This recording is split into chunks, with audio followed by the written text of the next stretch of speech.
In this video, we're going to look at a problem from our homework, which is also in our notes from section 4.4, which is f of x equals sine x minus x on the interval from 0 to 2 pi. Okay, here's some good news. This problem is a little bit faster than some of the other functions because the derivative is quicker.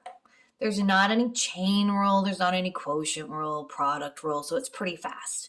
The hard part, honestly, is solving trig equations and making sure that we're paying attention to where we're looking. So we're only looking on x's from 0 to 2 pi. So we need to keep that in mind anytime we look at our number line. Okay, so first thing we're going to do is we're going to take the first derivative to figure out extrema for this function. Okay. So I've taken my derivative, I set it equal to 0. Okay, when you have a trig function, a trig equation, if you can get the function alone, you want to do that. So I can, in this instance, get cosine alone by adding 1 to the other side. So the solution to this problem is any angle in radians that gives a cosine value of 1.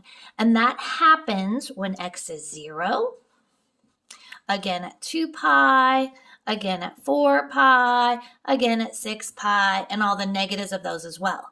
Now, here's where this comes into play. I'm on the interval from 0 to 2 pi, so these are the only ones I care about.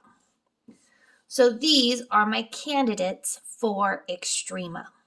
Okay, so these are my critical points. All right, so I'm going to have my number line. I'm going to graph 0. I'm going to graph 2 pi, and we're going to plug in around it. However, technically, because my interval is from 0 to 2 pi, technically, that's the only place I'm looking. I'm going to do that one more time. Because I'm only looking at it from 0 to 2 pi, that's the only part I care about. Okay, so choose anything that lives between 0 and 2 pi. So pi, pi halves, anything at all. So let's say you decided to do pi halves. Great. I'm going to plug it into my derivative. So the cosine of pi halves minus 1. The cosine of pi halves is 0. Minus 1 is minus 1. So it's negative. What this is saying is that our function is always decreasing on this interval. Now, funny story, if you decided to look outside of 0 and 2 pi and are just curious to see if they go up or down over there, it turns out that this function actually is always decreasing. So if you're curious about what happens on this side of 0 and on this side of 2 pi, it turns out that this function is always decreasing. There's no extrema. So I'm going to go ahead and write that up here. So what we just learned out is that f of x is always, here, I'll write it right here. F is always decreasing, no extrema. All right, so let's now turn our attention to concavity. Okay, for concavity, we always look at the second derivative. The derivative of cosine is negative sine. The derivative of negative 1 is 0. Sorry about that. Okay, so my second derivative is negative sine x. I want to set it equal to 0. And again, I want to isolate the trig function, so I'll divide both sides by negative 1. And I want to know for what values of x is the sine 0. And that happens at 0, at pi, at 2 pi, at 3 pi, 4 pi, and all the negatives as well. However, I'm only looking on the interval from 0 to 2 pi. Sorry about the glare. So those are my possible critical points. Now, interesting kind of observation. If I go back over here, do you guys see our 2 critical points that failed? Like our 2 critical points that ended up not being extrema? They happen again. So it turns out that typically if critical points aren't extrema, then they'll show back up again as actually inflection points. So these are probably all going to turn out to be inflection points. And that's what we're going to do now. 0, pi, 2 pi, and then I'm not going to consider anything outside of 0 and 2 pi. Okay, sorry, I had to try and get rid of this glare. All right, so I'm going to plug into the second derivative, which is right there. So I need to choose anything that lives between 0 and pi, like pi halves. And then I need to choose something that lives between pi and 2 pi, like 3 pi halves. Okay, so here we go. Here's my second derivative. Negative times the sine of pi halves. So the sine of pi halves is 1, and negative out in front is a negative, -1, which is a positive. So this guy is concave up. Okay, let's try that again. 3 pi halves. The sine of 3 pi halves is -1. A -1 times a negative is a positive. And your teacher is an idiot. Let's fix that one more time. I'm trying to do too much in my head.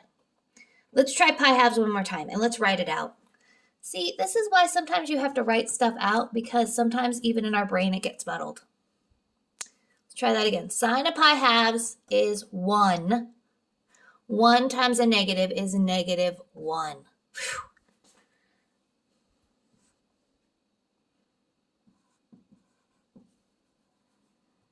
Let's try this one again because I've already been an idiot. So let's make sure that I am correct and writing everything correctly there. One more time.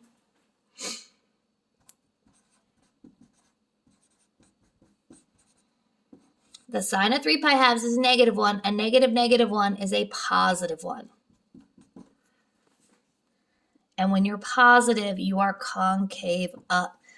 Whew. Okay, so what I just figured out is this function is concave down from 0 to pi, concave up from pi to 2 pi, and these guys are going to be inflection points. So I want to find the y values at these 3 spots. Okay, give me 1 second. I'm going to clean stuff up and come right back. Okay, we're back to it. So here's what we've figured out so far.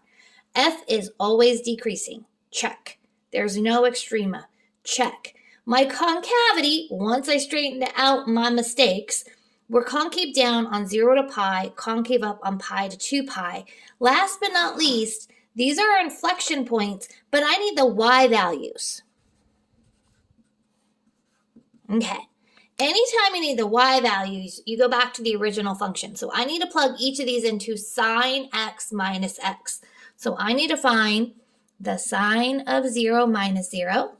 I need to find the sine of pi minus pi. And I need to find the sine of 2 pi minus 2 pi. Okay. The sine of 0, 0, 0 minus 0, 0. Check. Sine of pi is 0, minus pi is a negative pi. And then lastly, the sine of 2 pi is 0, minus 2 pi is negative 2 pi. So I'm going to write these points up here. Those points are, so my inflection points are 0, 0, pi, negative pi, and 2 pi, negative 2 pi. Okay, let's draw our picture. You're going to love this. Okay, so what's going to happen is normally when I do a grid, I do 1, 2, 3, 4, 5, -1, -2, -3. Okay, because these are all in pi's, I'm actually going to do it differently. I'm going to go pi, 2 pi, pi, 2 pi, negative pi, negative 2 pi, negative pi, and technically negative 2 pi. Okay, so my first point is 0, 0. Excuse me.